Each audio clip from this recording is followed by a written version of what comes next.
যদি এমন কোনো আসামি এখানে থাকো তাহলে তোমার জন্য তোমার রবের ভালোবাসার আরেকটা দরওয়াজা তোমার রব তোমার জন্য খুলে দিয়েছেন। তিনি বলেন, ইন্নাল্লাহা ইউহিব্বুত তাওয়াবিন ওয়া ইউহিব্বুল মুতাতাহহিরিন। কারোর যদি অপরাধ বুঝে আসে, অপরাধ বুঝার পরে কেউ যদি তওবা করে বলে, আস্তাগফিরুল্লাহ, ওগো আল্লাহ আমি আপনার কাছে মাপ চাই, আল্লাহ আমার জীবনে গুনাহ বেশি করছি, নেকি করি নাই, বুঝে আসছে, আপনার কাছে ক্ষমা চাই, তো মহান রব্বুল আলামিন তওবাকারীকে সাথে সাথে মাফ করে তাকে আল্লাহর মাহবুব বানায়, পছন্দের বান্দা বানায়। বুখারী বলে 100 খুনের আসামি কিন্তু তওবার দরজার দিকে দৌড় দিয়েছে। গফফার মালিক গুনাহ মাফ করে তার বান্দার জন্য জান্নাতের ফয়সালা নবীর মাধ্যমে উম্মতকে আল্লাহ তাআলা শোনায়া দিয়েছে। তওবাকারীকে আল্লাহ পছন্দ করে। তওবা, আকাম কুকাম করছো তো তওবা করো। তুমি যত বড় অপরাধী তওবা করো। তুমি খুনি তওবা করো।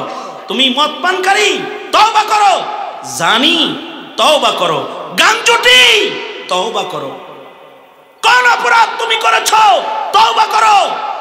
তোমার গুনাহ যত বড়, তোমার রবের ক্ষমা তার চাইতে অনেক বড়। তওবা করো তুমি।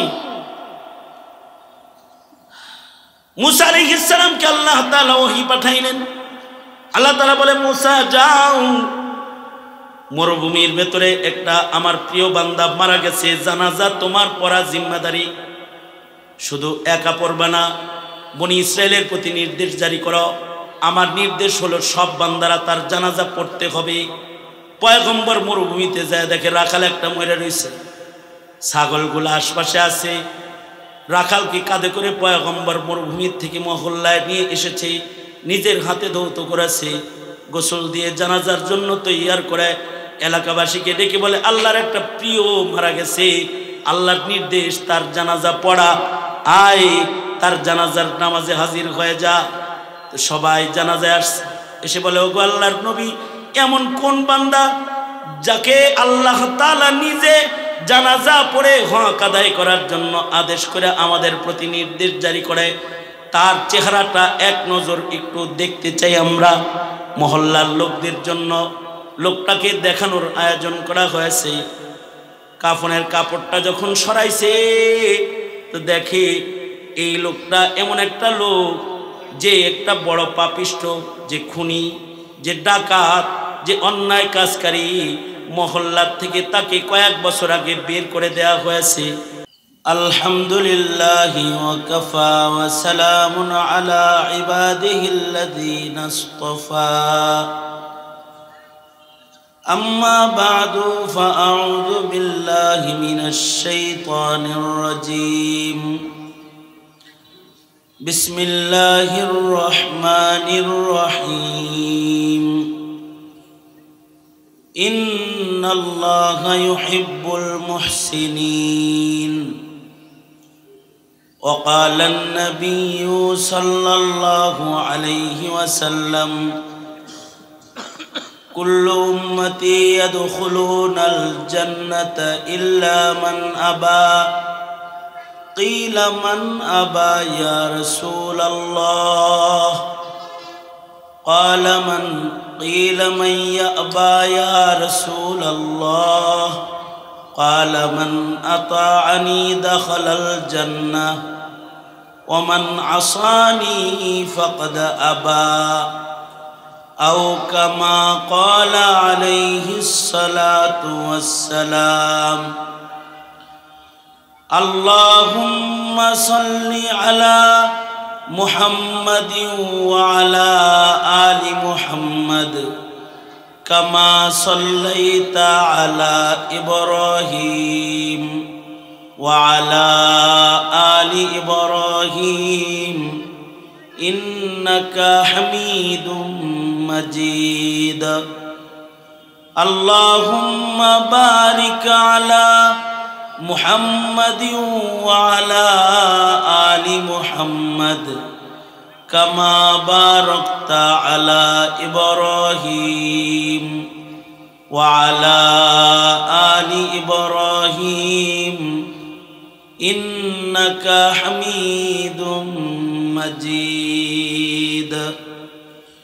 জামিয়া ইসলামিয়া ডাউটিয়া আয়োজিত ৭৫ বছর পূর্তি উপলক্ষে ইসলামী মহাসম্মেলনের মোহতারাম সাদার, মোহতারাম সভাপতি, উপস্থিত হজরত বুজুর্গ ওলামায়ে কেরাম, সম্মুখপানে সমবেত দিন প্রিয়, ইসলাম প্রিয়, দিনদার ইমানদার মুমিন মুসলমান ভাইরা, পর্দার আড়াল থেকে আলোচনায় শামিল মা বোনেরা, আল্লাহর দরবারে শকর, আল্লাহ তাআলা দ্বীনি নসিহতের মজলিসে ওলামাদের সোহবতে, ওলামায়ে দ্বীনদের মিলন কেন্দ্র মাদ্রাসাতে পুনর্মিলন অনুষ্ঠানে আল্লাহ তাআলা এক জম্মে গফির ওলামাদের উপস্থিতি, যেখানে এমন একটি পরিবেশে আল্লাহ তাআলা আমাদের আসার তৌফিক দান করেছেন, এজন্যে কালিমাতুশ শুকর পড়ি, শুকরিয়া আদায় করি। মোহাব্বতে জবান খুলে ভক্তি ভরে সমস্বরে বলুন আলহামদুলিল্লাহ। ওলামায়ে কেরাম কথা বলেছেন এবং সিদ্ধান্তমূলক কথা ওলামা হজরতগণ বলবেন। আমি ইন্তেজামের পক্ষ থেকে নির্দেশ করা হয়েছে আমাকে কিছু বলার জন্যে, তাই বরকতের নিয়তে আয়াতাংশ হাদিস আপনাদের সামনে পেশ করেছি। একটি সবক তাকরার করার ইরাদায় আল্লাহ তাআলা কিছু উপকারী কথা আপনাদের কানে পৌঁছানোর তৌফিক দান করেন। আপনারা দোয়া করুন, বলুন আমিন। এই পৃথিবীতে কিছু কিছু মানুষ আছে যারা নিজে নিজের উপরে খুশি, কেউ তার উপরে খুশি না হোক, সে তার উপরে খুশি, কারণ সে কারোর হক আদায় করে না, শুধুই নিজের মন মতো চলে। আবার এই পৃথিবীতে কিছু মানুষ আছে যারা পরিবারের হক আদায় করে, তাদের সন্তান সন্ততি, বিবি বাচ্চা, তারপরে খুশি। সারা জিন্দেগি বিদেশে থেকে বছরে বছরে অর্থ টাকা কড়ি পাঠাইছে, বাড়ি হয়েছে, গাড়ি হয়েছে, ছেলের মোটর সাইকেল হয়েছে, সকলের হাতে স্ক্রিন টাচ ফোন হয়েছে, রমরমা খাবারের ইন্তজাম হয়েছে, একাত পুরুষ খেতে পারবে এমন ব্যালেন্স হয়েছে। লোকটা নিজের খেয়াল করে নাই, না দুনিয়ার খেয়াল করছে, না আখিরাতের খেয়াল করছে। পরিবারকে খুশি করে এক সময় বিদেশ থেকে লাশ হয়ে দেশে ফিরে এসেছে। নিজের সম্পদ ভোগ করার মতো সুযোগও তার হয় নাই, তবে তার পরিবার তার উপরে খুশি। কিছু মানুষ আছে তাদের উপরে সমাজ খুশি, সমাজের কিছু ভালো কর্মকাণ্ডের সাথে তাদের অবস্থান আছে, তাই সমাজের মানুষ তাদের উপরে খুশি। হোক না তার উপরে মহান আল্লাহ নারাজ, অথবা নবী নারাজ, অথবা ধর্মের কোনো বিধান পালনের মতো সময় সুযোগ তার মিলে না। কিছু মানুষ আছে তার উপরের বস খুশি, তার উপরে যে আছে সে খুশি। যেমন গ্রেফতার কার্য যারা সম্পাদন করেছে, এদের ভেতরে কিছু ভালো মানুষও আছে। এরা আলেমদেরকে গ্রেফতার করে রিমান্ডে নিয়ে বলেছে, হুজুর উপরের নির্দেশ, নিজের থেকে করি না, উপরে খুশি করার জন্য করেছে। সে তার বসকে খুশি করেছে, কিন্তু আল্লাহকে খুশি করে না।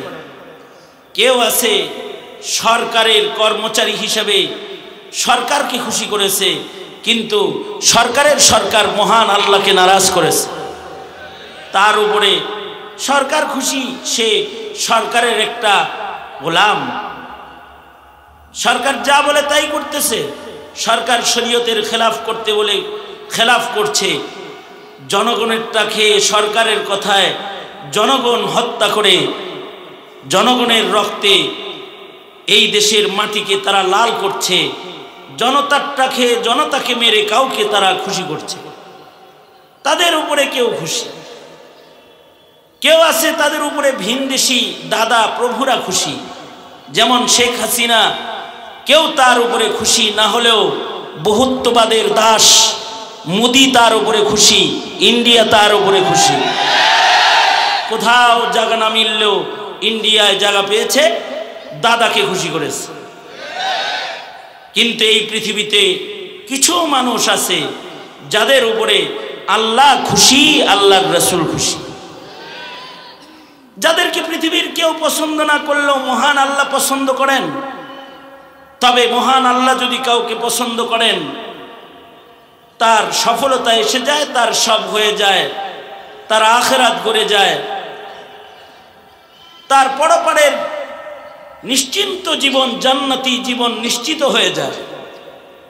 এ কারণে কাউকে খুশি করার ভেতরে সফলতা না, সফলতা একমাত্র কাকে খুশি করার মধ্যে, জোরে আওয়াজ করে বলুন, আল্লাহকে খুশি করার মধ্যে হলো সফলতা।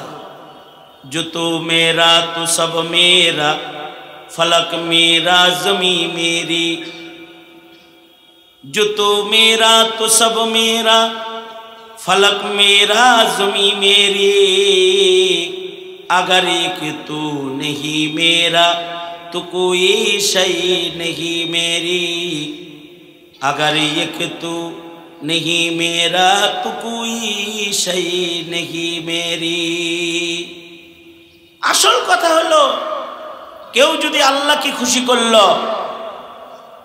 যে আল্লাহকে পেয়ে গেল, তার সব হয়ে গেল। আর যে রবকে খুশি করতে পারে নাই, তো তার আসলে কিছুই সে পায় নাই। এই পৃথিবীর অর্জন আসল অর্জন নয়, এগুলো রয়ে যায়। পৃথিবী থেকে মানুষ চলে যায়, আল্লাহর সন্তুষ্টির অর্জনের আমালগুলোই বান্দার সাথী হয়ে তার সাথে কবরে চলে যায়। এ কারণে একটা চালাক মুমিন, একটা সতর্ক মুমিন, তার ভাবনা হবে একটাই, যে কথায় আল্লাহ রাজি সে কথা আমি বলবো, যে কাজে আল্লাহ রাজি, আল্লাহ খুশি, সে কাজ আমি করবই, যেখানে গেলে আল্লাহ রাজি সেখানে আমি যাবই, যে পদক্ষেপে আমার মহান আল্লাহ আমার উপরে খুশি সে পদক্ষেপ আমি নেবই। পৃথিবীর কে আমার উপরে অসন্তুষ্ট এটা দেখার মতো সুযোগ মুমিনের নাই। মুমিনের মাযহাব একমাত্র রেজায়ে মাওলা, ঠিক কিনা? তার মাযহাব হলো আল্লাহর সন্তুষ্টি। আল্লাহ তাআলা কাদের উপরে সন্তুষ্ট বা আল্লাহ কাদেরকে ভালোবাসেন, আল্লাহকে কারা খুশি করল? আল্লাহ তাআলা বলেন, ইন্নাল্লাহা ইউহিব্বুল মুহসিনিন। আল্লাহ বলেন, নেকির কাজ যারা করে তাদের উপরে আমি সন্তুষ্ট, মুহসিনিনদেরকে আমি ভালোবাসি। আল্লাহ তাআলা নেককারদেরকে মুহাব্বত করেন, ভালোবাসেন। যারা নেকির কাজ করে তাদের উপরে মহান আল্লাহ খুশি হয়ে যান, মহান আল্লাহ তাদের উপরে রাজি হয়ে যান। নেককারকে আল্লাহ তাআলা পছন্দ করেন। আর বদকার যারা বদির কাজ করে, পাপের কাজ করে, তাদেরকে আল্লাহ পছন্দ করেন না। পাপিষ্ঠকে পছন্দ করে কে? জোরে আওয়াজ করে বলেন। পাপিষ্ঠকে ভালোবাসে, পছন্দ করে শয়তান। সঙ্গত কারণে নেকির কাজ, এ কারণেই পৃথিবীর লক্ষাধিক পয়গম্বর যারা দুনিয়াতে এসেছেন তারা মানুষকে নেকি করা শিখাইছেন, নেকির কাজ করা শিখাইছেন এবং নেকির কাজের ফজিলত তুলে ধরেছেন। যে কাজে নেকি আছে এইটা তুলে ধরেছেন। এটা বলেন নাই যে এটা করলে 2 কোটি টাকা পাবা, এইটা করলে তুমি বাদশা হয়ে যাবা, দুনিয়ায় প্রধানমন্ত্রী হয়ে যাবা, এইটা করলে পরে তুমি নিশ্চিন্ত অনেক বড় ব্যবসার মালিক হয়ে যাইবা। এগুলো বলেন নাই। হ্যাঁ, এগুলো শিখাইছেন। এইটা করলে তুমি রবরে খুশি করবা, এইটা যদি করো তোমার রব তোমার উপরে খুশি।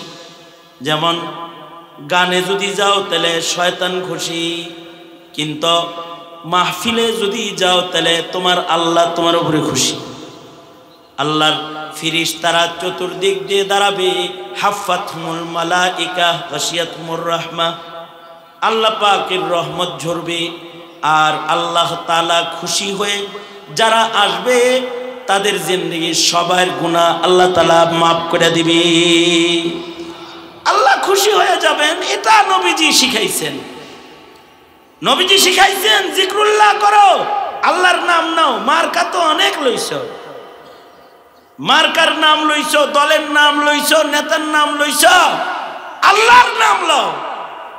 আল্লাহর নাম যে একবার লয় আল্লাহ তাকে জান্নাত দিয়ে দেয়। নবী শিখাইছেন ছোট্ট নেকির কাজও যদি করে আল্লাহ তাকে জান্নাত উপঢৌকন হিসেবে দান করেন।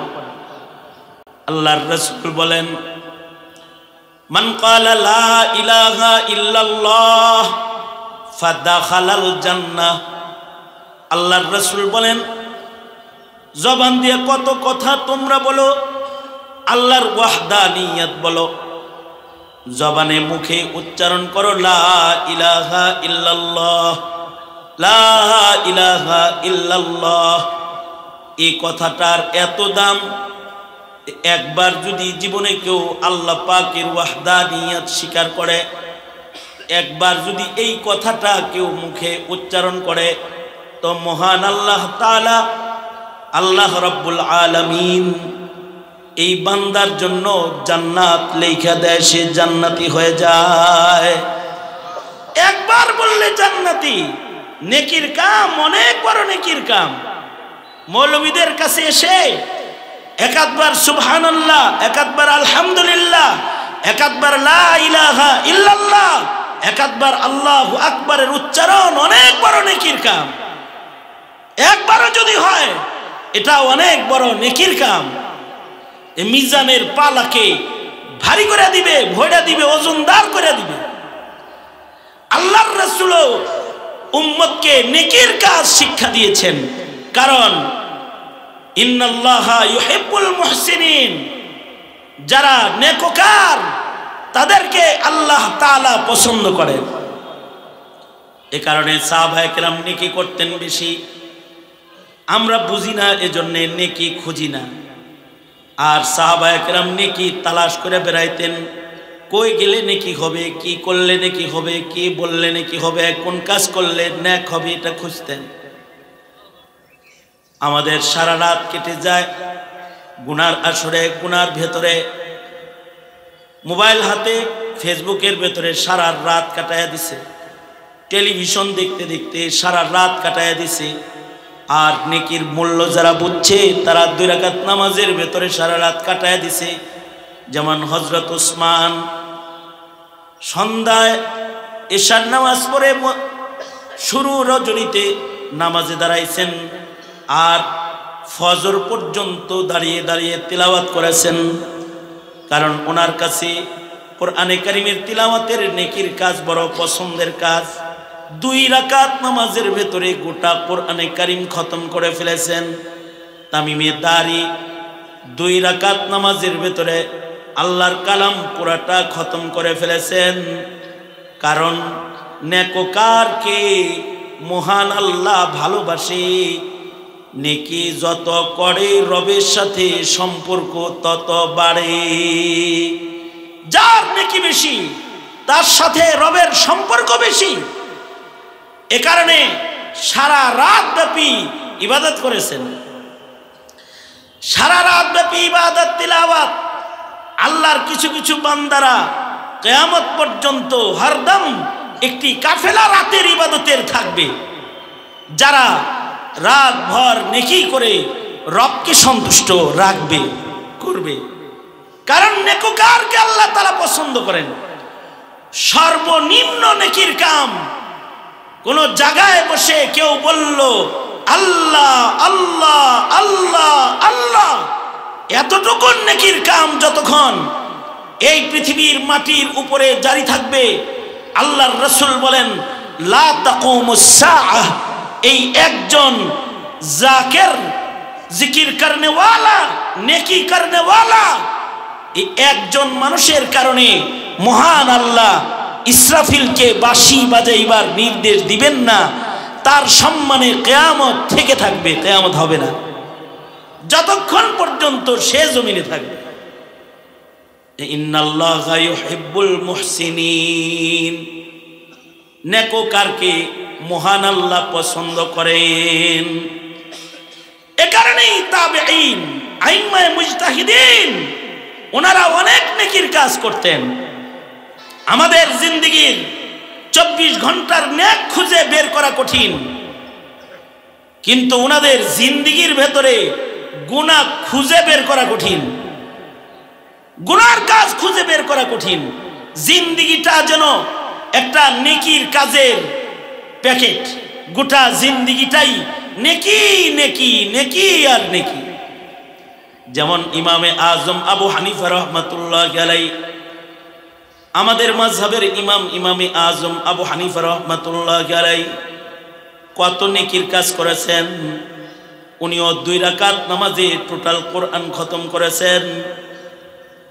সুদীর্ঘ 40 বছর পর্যন্ত ইশার ওযু দিয়া ফজর পড়েছেন। 40 বছর রাতের বেলায় বিছানায় পিঠ লাগান নাই। 55 বার হজ্জে বাইতুল্লাহর মতো কঠিন ইবাদত সম্পাদন করেছেন। বাবার সাথে হজ্জে বাইতুল্লাহতে গেছেন। জিন্দেগিতে আর আরাফার হাজিরা কাজা করেন নাই। যখন জেলখানায় ছিলেন, খলিফাতুল মুসলিমিন ইমামে আজম আবু হানিফার জেল জীবনের কারণে যেন তার হজ ছুটে না যায়, হজের যে একটা মুসালসাল ধারা ওনার জীবনে আছে, এটা যেন নষ্ট না হয়, এ কারণে হজ্জে বাইতুল্লাহ করার জন্য জেলখানার তালা খুলে দিছেন। যাও নু'মান, হজ্জে বাইতুল্লাহ করে আসো, কারণ তোমার জীবনে হজ্জে বাইতুল্লাহ কাজা নাই। 55 বার হজ্জে বাইতুল্লাহ করেছেন, নেকির কাজ পছন্দ। সাঈদ ইবনে মুসাইয়িব রাহমাতুল্লাহি আলাইহি বিশিষ্ট তাবেঈ, তিনি 40 বার হজ্জে বাইতুল্লাহ করেছেন। 40 বছর তাকবীরে উলার নামাজ পড়েছেন। 40 বছর, 40 বছরের ভেতরে তাকবীরে উলা কাজা নাই। আরো আশ্চর্য, এই 40 বছরের ভেতরে সাঈদ ইবনে মুসাইয়িবকে জীবনে কোনোদিন আজানের পরে মসজিদে ঢুকতে দেখা যায় নাই। আজান হওয়ার আগে তিনি মসজিদের পয়লা কাতারে যায় বসে থাকতেন। ওনাকে বলেছে, সাঈদ ইবনে মুসাইয়িব, আপনি আজানের আগে এত ইহতিমামের সাথে মসজিদে কেন আসেন? সাঈদ ইবনে মুসাইয়িব বলেছেন, মসজিদ আল্লাহর ঘর আর আজান হলো আল্লাহর আহ্বান। আল্লাহর ঘরে আল্লাহর আমাকে আহ্বান করে যদি আনা লাগে, হাসরের মাঠে যদি এই মামলা হয় যে আজান শুনস নাই, শুনছি ডাকছি আসস নাই কেন, সাথে যদি এই মামলা হয় আসলি পরে আসলি কেন, সাথে যদি এই মামলা হয় যে আজান দিয়ে ডাইকা তোরে আমার ঘরে আনা লাগলো কেন, ময়দানে মাহশরে এমন কোনো মামলা যদি হয় যে আজান দিয়ে ডাইকা ডাইকা তোরে ঘরে আনা লাগছে কেন, তাহলে যেন সেই মামলার ভেতরে আমি সাঈদ যেন ফাইসা না যাই। এ কারণে আজান হওয়ার আগে 40 বছর পর্যন্ত মসজিদে যায় নামাজ পড়েছেন। আজান হওয়ার আগে পয়লা কাতারে যায় বসে থাকছেন 40 বছর। হযরত ইমামে আবু ইউসুফ রাহমাতুল্লাহি আলাইহি, চিফ জাস্টিস কাজীউল কুযাত হারুনুর রশিদের, কিন্তু হানাফি মাযহাবের এত বড় ইমাম, ফিকহি মাসগালার ভেতরে লম্বা সময় ফিকহি বহস মুবাহাসার ভেতরে ওনার কাটত, কিন্তু প্রতিদিন এরপরেও তাজকিরাতুল হুফাজের ভেতরে ওনার জীবনীতে এসেছে, এরপরেও তিনি প্রতি রাতে 200 রাকাত করে নফল নামাজ প্রতিদিন পড়তেন। 200 রাকাত নফল নামাজ প্রতিদিন। আর তোমার জীবনে 200 রাকাত ফরজ নামাজই যদি না থাকে, কারোর কারোর জীবনে 200 রাকাত ফরজ নামাজ নাই।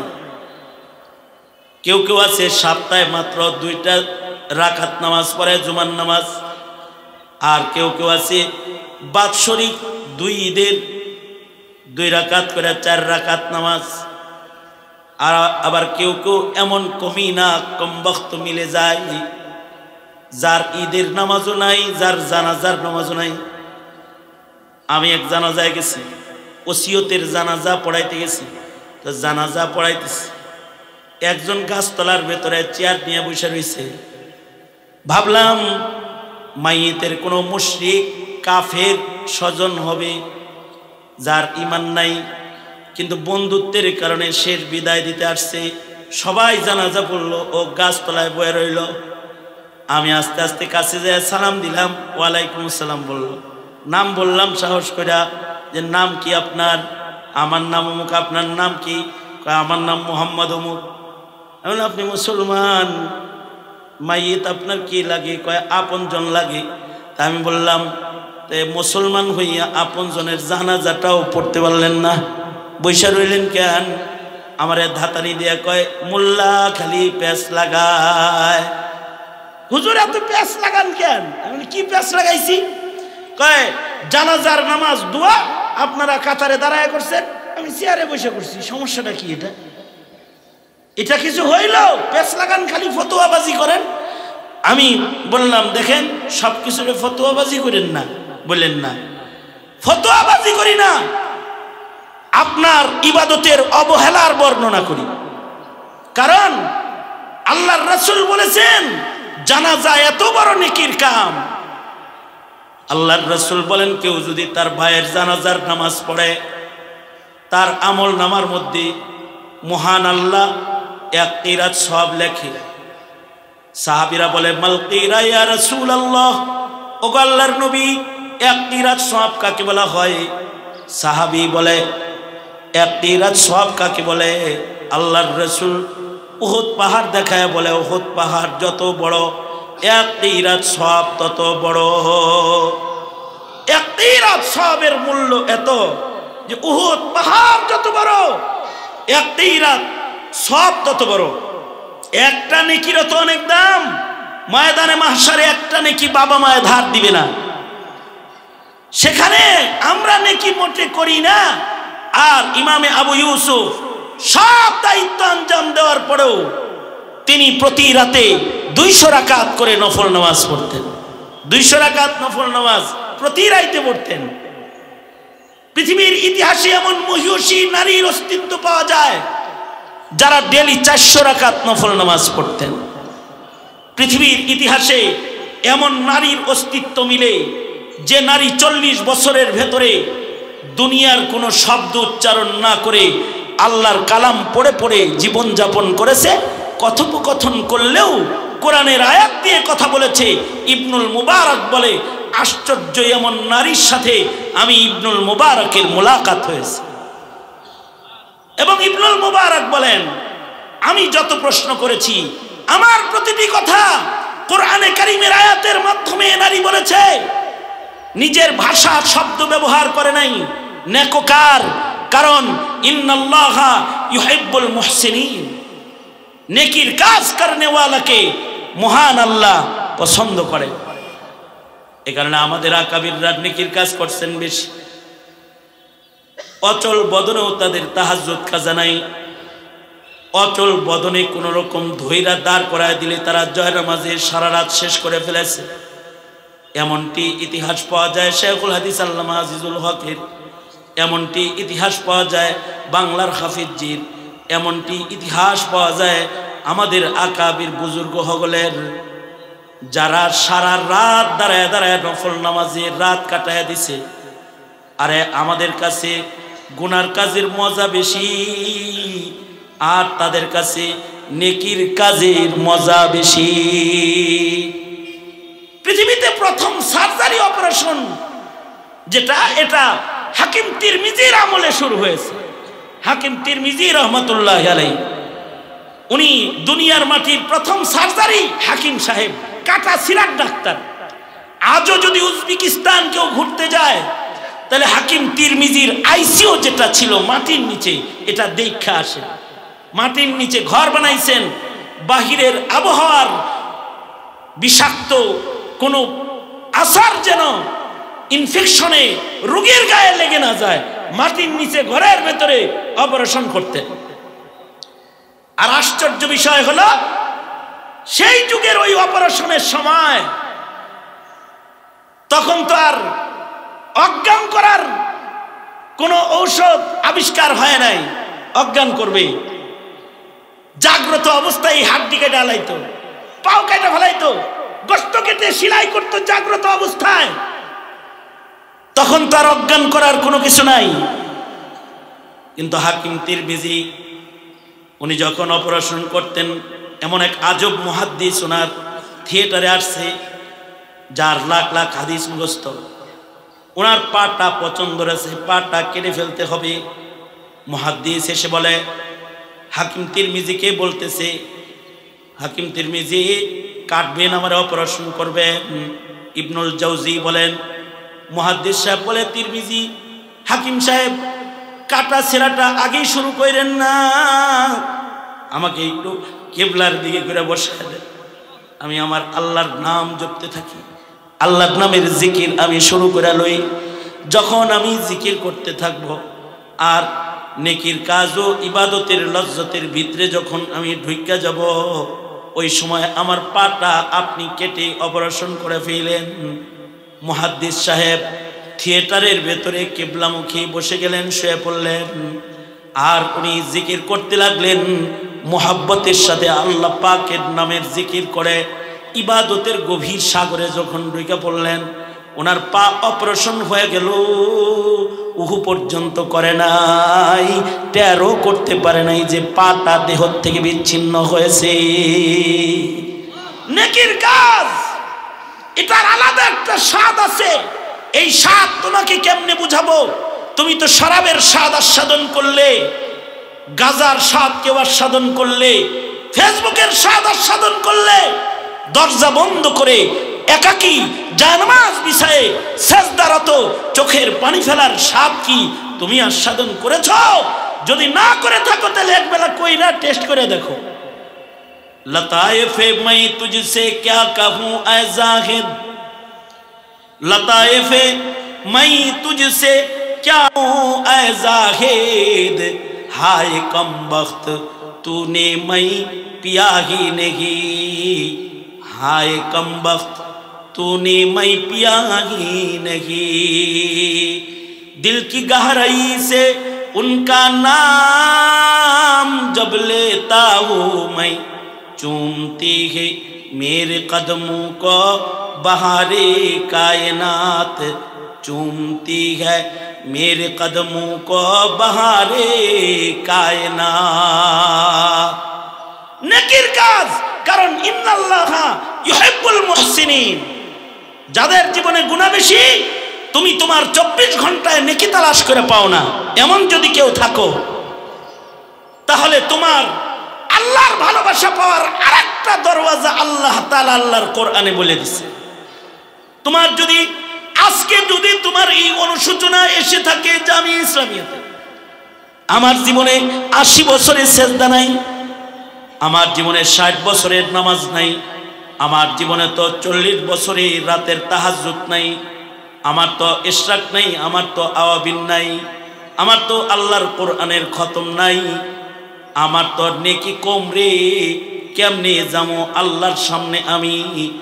যদি এমন কোনো অনুশোচনা কাউকে হানা দিয়ে থাকি, আকাবিররা 300 রাকাত পড়েছে, 400 রাকাত পড়েছে, ইমাম ইউসুফ 200 রাকাত পড়েছে, ইমাম আবু হানিফা 2 রাকাত নামাজে খতম করেছে, 55 বার হজ করেছে, আর 40 বার সাঈদ ইবনে মুসাইয়িব হজ করেছে, 40 বছর তাকবীরে উলার নামাজ পড়েছে, 40 বছর পর্যন্ত আজানের আগে মসজিদে গেছে।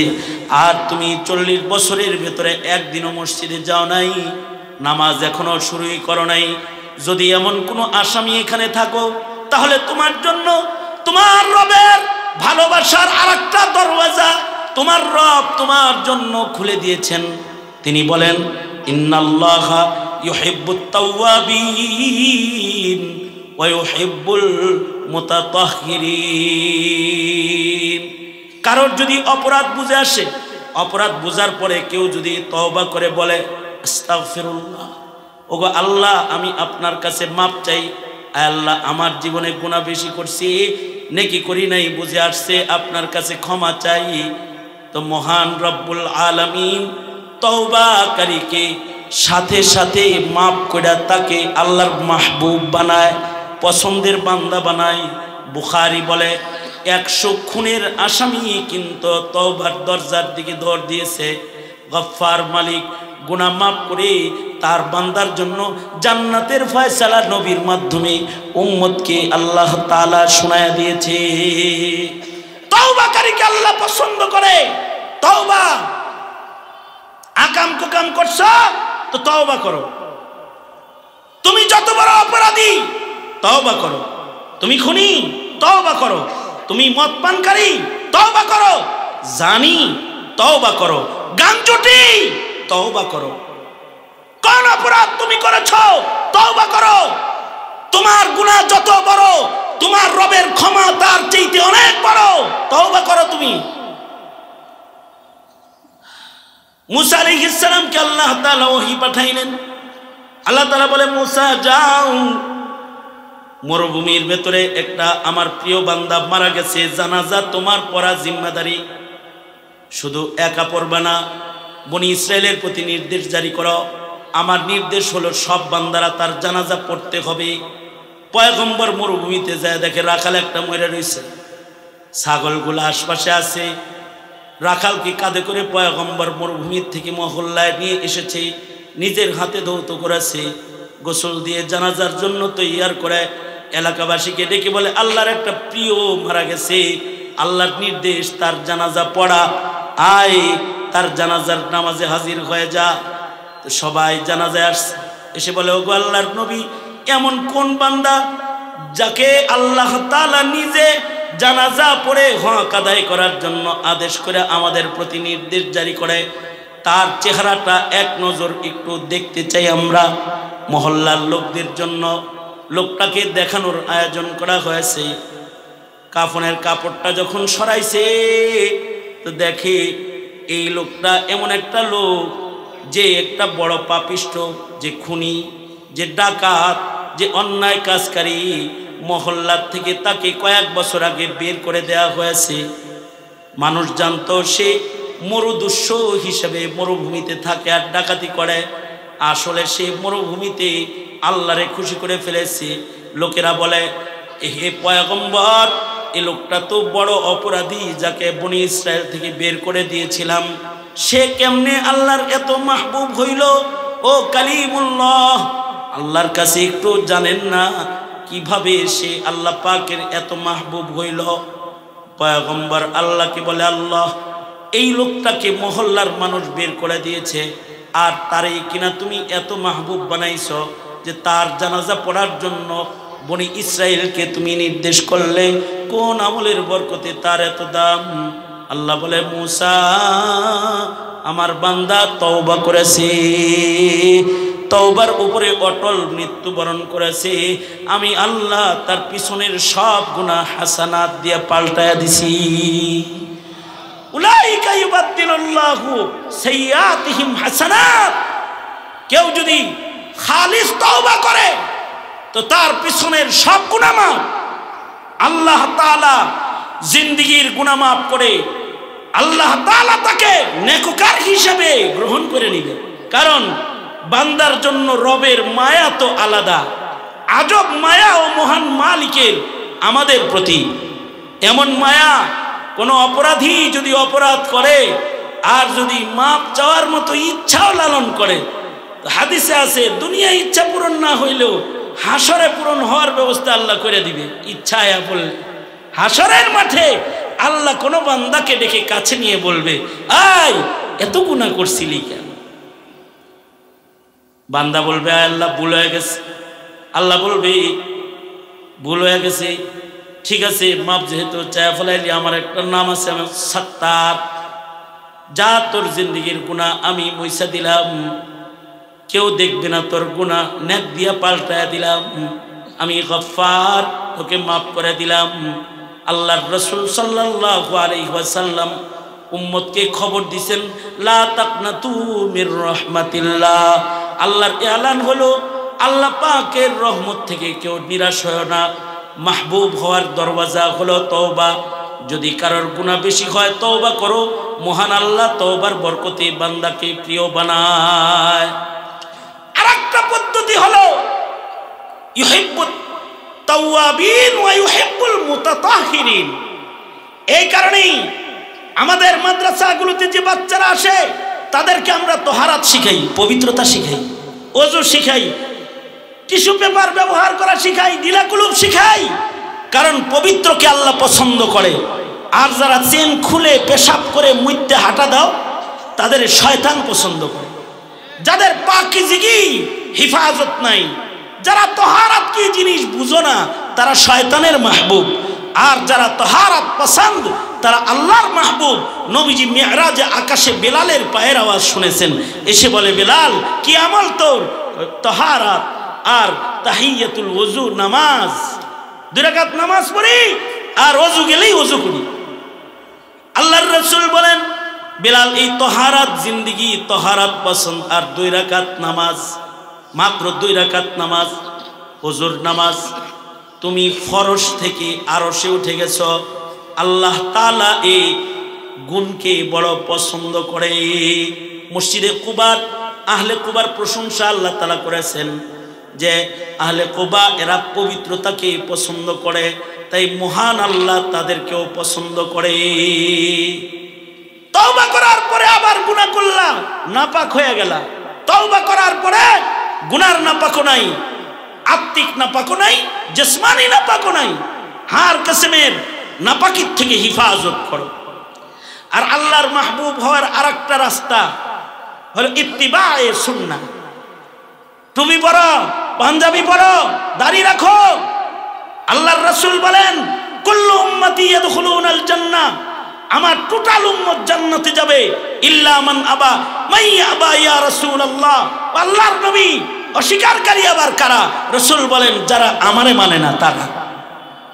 দল মানো, নেতা মানো, নবী মানো না। তুমি ইহুদ নাসারার কালচার মানো, রাসূলের সুন্নতের তাহজিব তামাদ্দুন মানো না। দাড়ি দেখলে গাল দাও, টুপি দেখলে গাল দাও, আলেম দেখলে গা চুলকায়, গা শিরশিরায়। রাসূল ভাল লাগে না, রাসূলের কথা ভাল লাগে না, খাতমে নবুয়ত ভাল লাগে না। তোমার কি ভালো লাগে? মোদি ভাল লাগে, হিন্দুকে ভাল লাগে, ইসকনকে ভাল লাগে, খ্রিস্টানকে ভাল লাগে, তাহলে তাগল লগে থাকার লেগে রেডি হও। আর যদি রাসূল ভালো লাগে তাহলে তুমি জান্নাত। সুতরাং সবাই আল্লাহর কাছে প্রিয় না। তবে আমার লাস্ট কথা হলো বাহ্যিক সুন্নতের অত দাম না, আত্মিক সুন্নতের যত দাম। বাহ্যিক সুন্নত তো দেখা যায়, আত্মিক সুন্নত দেখা যায় না। হাসিনা ডেলি কোরআন শরীফ পড়তো, দেখা গেছে। এই জন্যে বাহ্যিকটা দেখে লাইছে। আমাদের কাছে যখন আওয়ামী লীগের লোকেরা আসতো মাইক পাইলেই বলতো আমাদের নেত্রী ডেলি 5 পারা, ডেলি 70 রাকাত নামাজ, ইশরাক না পড়া নেত্রী জয়নামাজ থেকে উঠে না। নেত্রী আল্লাহ প্রেমিক, প্রতি উপজেলায় আল্লাহর গড় মসজিদ বানাইছে, মডেল মসজিদ, আল্লাহ প্রেমিক।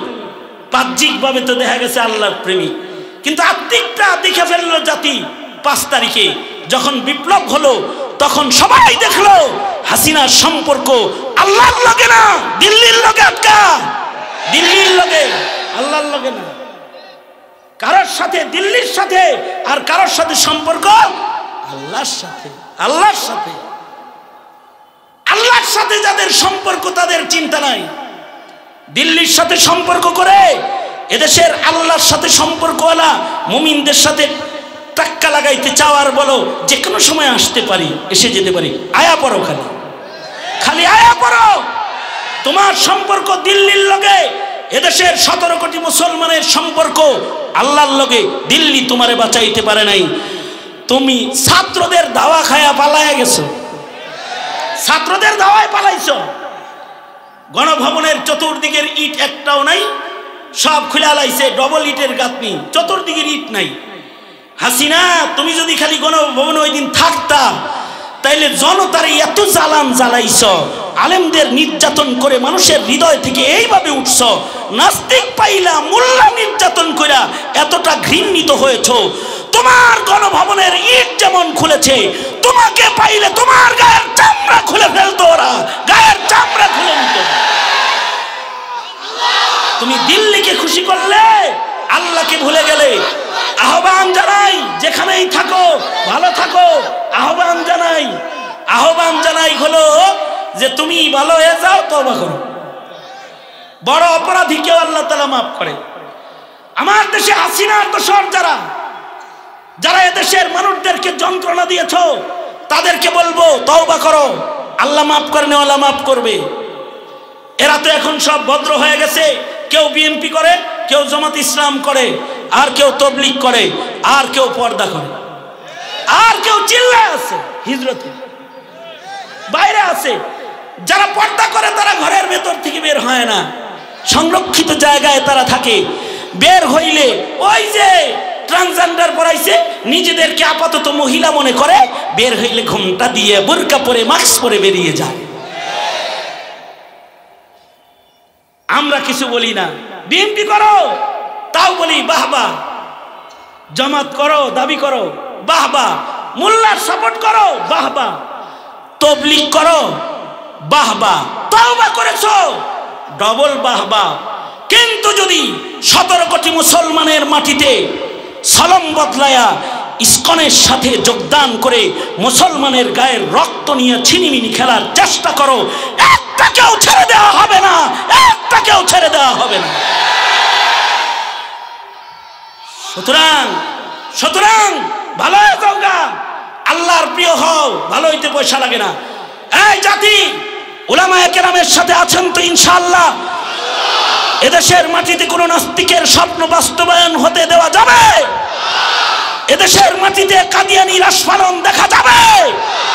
নাস্তিক মুরতাদদেরকে আস্ফালন দেখতে চাই না। মূল উঠে ফেলার আন্দোলন করতে হবে, ইনসাফ কায়েম করতে হবে। বাউতাবাজির দিন শেষ, কোরআন সুন্নাহর বাংলাদেশ, এটাই হবে স্লোগান। আল্লাহ কবুল আর মঞ্জুর করুন, আমিন। ওয়া আখিরু দাওয়ানা আলহামদুলিল্লাহি রাব্বিল আলামিন। আসসালামু আলাইকুম ওয়া রাহমাতুল্লাহি ওয়া বারাকাতুহু।